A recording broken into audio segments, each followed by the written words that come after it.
Hyderabad cricket association IPL టికెట్లను black మార్కెట్లో అమ్ముకుంటుందని ఆరోపిస్తూ యూత్ కాంగ్రెస్ శ్రేణులు ఉప్పల్ క్రికెట్ స్టేడియం వద్ద ఆందోళన. హెచ్సీఏ అధ్యక్షుడు జగన్మోహన్ రావు దిష్టిబొమ్మను దహనం చేసిన యూత్ కాంగ్రెస్ నేతలు. నేడు Sunrisers Hyderabad, royal challenge బెంగళూరుల మధ్య జరగనున్న మ్యాచ్ ఆందోళన చేస్తున్న యూత్ కాంగ్రెస్ నేతలు తక్షణమే హెచ్సీఏ అధ్యక్షుడు జగన్మోహన్ రావు రాజీనామా చేయాలంటూ నిరసనలు. యూత్ కాంగ్రెస్ అధ్యక్షుడు శివసేనారెడ్డిని, యూత్ కాంగ్రెస్ శ్రేణులను అరెస్ట్ చేసిన రాచకొండ పోలీసులు. నేను ఆల్రెడీ బయలుదేరుతాం. ఈ కేవలం మా ప్రభుత్వంలో జరుగుతున్న ఈ కార్యక్రమం కోసం ఇప్పుడు ఈ రోజు ఇదొక్కదానికి ఇది పోస్ట్ పోన్ చేసి దీని గత రేపు వాళ్ళందరినీ కూర్చోబెట్టి కమిటీ సభ్యులతోనే వాళ్ళ సెక్రటరీలకు కూడా పాసులు ఇస్తలేరు.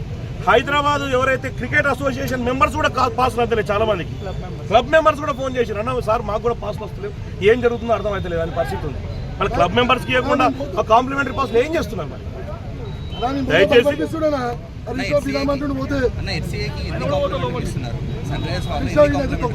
దాదాపు 4,000 పాసులు వాళ్ళకు కాంప్లిమెంటరీకి ఇచ్చిర్రు.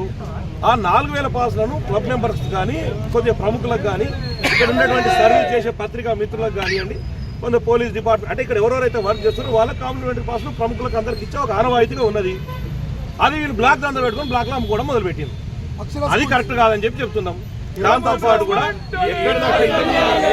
ఆధార్ కార్డు పెట్టి ఒక ఆధార్ కార్డుకి ఎవరు ఒక ఆధార్ కార్డు 2, 4 ఇస్తారు. పేటిఎం వీళ్ళతో బ్లాక్ చేస్తారా, పేటిఎం బ్లాక్ చేస్తారా తెలియాలి. ఇప్పుడు ఒకటే నిమిషం, కేవలం 10 నిమిషాలు ఆన్లైన్ తెలుస్తారు, 10 నిమిషాలు అయిపోయినాయి. ఎట్లా తెలుస్తుంది? మీడియా వాళ్ళని తీసుకుపోయే చూపిస్తా. ఆయన రమ్మని మీ మీడియాలో కూర్చొని నమ్ముతలేడని చూపి ప్రూఫ్ తీసుకొచ్చి చూపిస్తా. ఆయన ఎట్లా అమ్ముతుండో నేను ప్రూఫ్ తీసుకొచ్చి